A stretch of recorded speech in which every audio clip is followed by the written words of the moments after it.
Actually today I'm like a slutty mafia's daughter. Do Singaporeans like to dress up? Well, with the increase of theme parties in Singapore, it seems like Singaporeans might like every day to be Halloween. And we're here at Butter Factory to find out just why Singaporeans have been taking their clothes off or putting different personas on. From parties like Attica's recent 7th anniversary Party Around the World theme, to GH Moom's F1 theme party, Asia Pacific Boating's nautical theme party, to Puma's social club launch that required an after-hours athlete dress code, parties with a theme seem to be rising in popularity. And one of the places known for 4 to 5 major theme parties a year, Butter Factory. And on the Friday we went, it was packed to the gills with one difference. People were streaming in dressed like gangsters from a Godfather movie. And why? It was one of their biannual VIP parties. This one's called the Italian Dressing, where VIP members dressed up for an invitation-only private event. But possibly the most eclectic dressers and the faces of the club, owners Bobby and RITZ, love to make every weekend a dress-up party. In fact, the week before they staged a Japanese affair, and coming up, wig stock, where they've asked people to don wigs for the party. So do you think that more people come for theme parties as opposed to normal parties? I think so, because theme party is like more of a happy vibe. Yeah. Do you find there's a bigger turnout at theme parties as well? Yes. 50%. 50% more people. It's an internet generation because they Google and they see what's happening all over the world, and then they're more clued up. So they want it to be here also. They want Singapore to be a global city. Take for example, New York with Costume Cult's recent Horned Ball, London with its resurgence of Studio 54 theme parties, Hong Kong's Privé for different costume parties like Alice in Holloland and their sexy Christmas party. And regular theme party goers here have caught on to the dress-up bug. There's a theme, so it's actually much more fun. Like you can see everybody dressing the same, so there's this sense of bonding with the community. So it's actually much more fun than normal parties. I think the people now in Singapore are ready.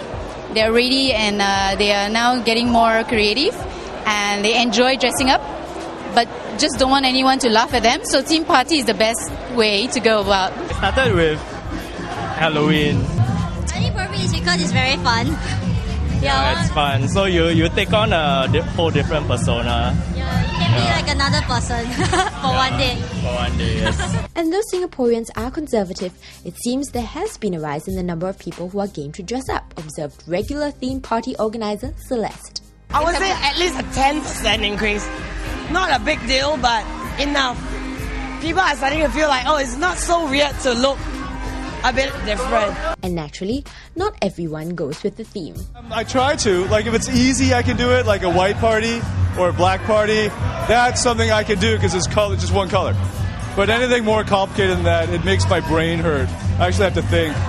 Now, do you tend to go more for theme parties or more for normal parties? Actually, it would draw me because I want to see other people in the theme party. That's not the only reason that guys especially are drawn to these duos. Do you think girls get a little sluttier with theme parties? Oh, of course. Halloween! Which is why all my guy friends say, why can't every night be Halloween? No, sluttier better. At the end of the day, it all boils down to the dollars and cents. I think people spend more as long as it's a good party. From my observation, actually sometimes the spenders are not necessarily the ones that are most game to dress up, but it's a combination of getting the party people to dress up, create the vibe, and the spenders get into it and they spend. Do you think people spend more money at theme parties? Yeah, definitely. Of course. Why? Because they rise up to the occasion.